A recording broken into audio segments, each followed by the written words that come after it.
Okay, well, you've got these shiny, sparkly Yeah. bowls, and I didn't understand any. I even wrote about them, and I really didn't understand what I was talking about. So Okay. tell Okay. us what you're talking. So these came out of, I'm part of the West Coast Polymer Guild of Florida, and we have a bowl exchange every April. And so that's where these came from. Oh, They spawned from that. I needed a bowl. And I had these powders. I'll explain what they are in just a second. And I thought, well, it's time to experiment with them. So I made these little bowls using Linda Gilcher's kind of signature swirl. And that's hand cut out, though, right? yes, yeah. So basically what I did was take 2 pieces of black Primo and covered them with these little powders. These powders are fantastic. Lumiere Lusters, I think it's jetagestudios.com, has all sorts of different high temp powders.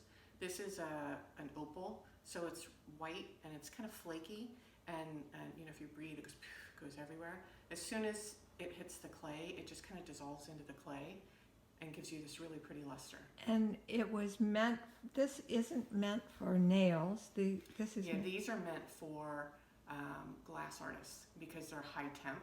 So there's 2 categories. If you go to the website, there's a category that's like super high temp tolerant, and then I think I can't remember off the top of my head, but a lower temperature tolerant, but will also, either one works for polymer clay. Oh, that's So, the bottom yeah, line. Yeah, I yeah. was confused because I looked on the site briefly and I couldn't figure it out. Yeah, Okay. either one will work. So they have pretty powders, real metallic looking, like this here, kind of not real lumpy, I guess, I don't know, or chunky. And then they have others. You can see it clear here that have bigger flakes. This is the ghost.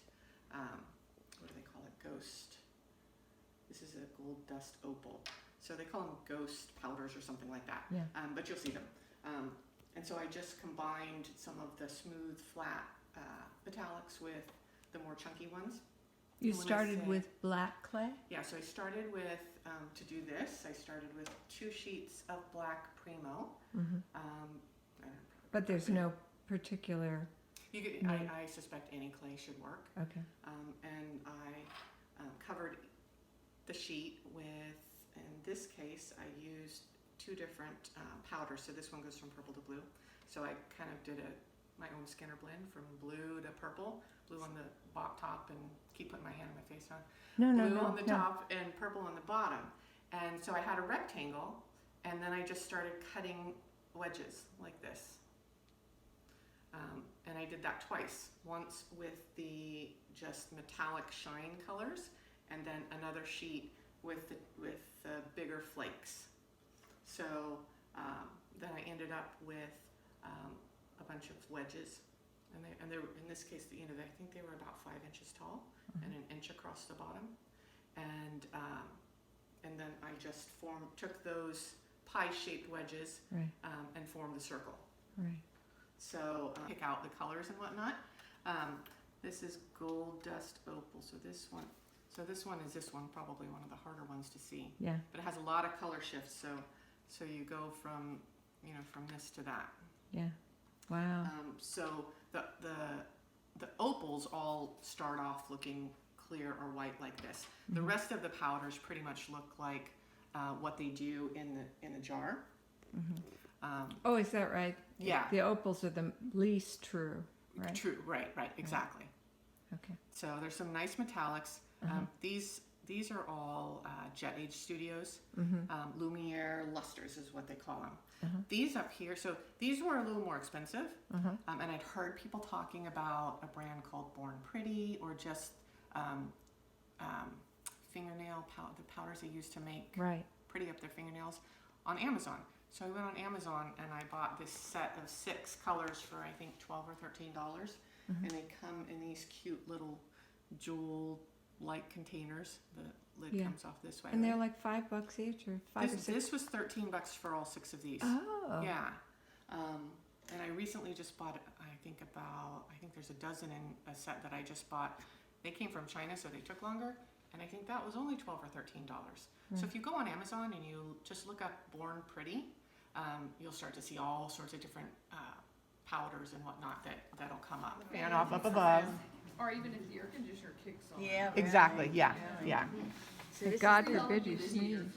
Oh, yeah. thought the exact same thing. Yeah. this is the Jet Age Don't inhale. product, and the green was also the Jet Age product. This one here is the Born Pretty. Oh, that's the Born Pretty. Yep. Oh, okay. So if you don't want to invest in the Jet Age because it is more Yeah. expensive, To start I would with, say maybe. just go buy a 6 or 12 little pack off of Amazon of the Born Pretty. Do they have them in the nail stores, in the stores? Oh, yeah, that I know. Is there a limit to how much you can layer on? It does get to a point, like if I try to put this here, it might stick a little bit, but not much. Christine, did you texture this, or is this just very thickly applied on the edge? No, I dimpled it with with the smallest ball stylus I had. That's what. Oh, that's what I did now. Deep breath. Only in, not out. Yeah. Yeah. Good point. Not too much in. Yeah, really. So 1 inch by. 1 inch to a point. And you did 1 inch on the balls as well? Yeah. On those? Yeah, So each base of the triangle it's 1 inch exactly. Yep. And again, it's how tall? About 3 inches. Roughly 1 inch. No. How tall? How tall is the? Oh, this one is 3.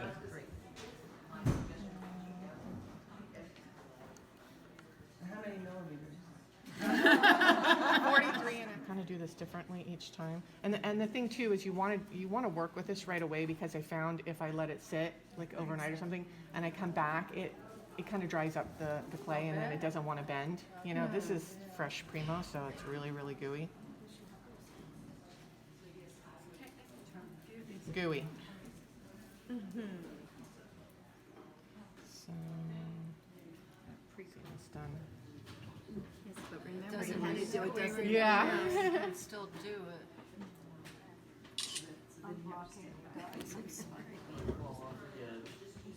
Gotta live dangerous. So hopefully, my concern was because I have the pretty on both sides, you know, that not to get it on the flat surface is not to get it on the sides this way so that it'll stick together, because it won't stick together if there's, you know, Oh, stuff on this. on the sides, yes, yeah. Yes. I'm actually going to use all 8 pieces Okay. just to make sure it doesn't come out too small. But you take your first piece, yeah, and you just start working it around. And you don't want to, when you work it around, you don't want to like adhere it too far down, because you want to be able to keep moving it on an angle.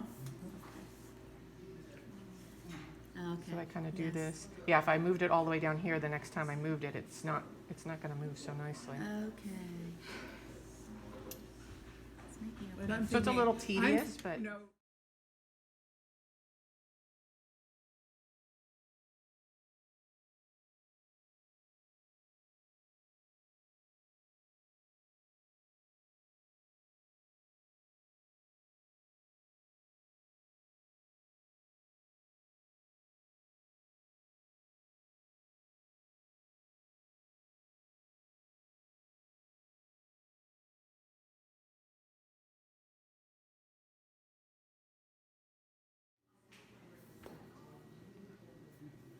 I have the interim video if you need it for your. I kept going.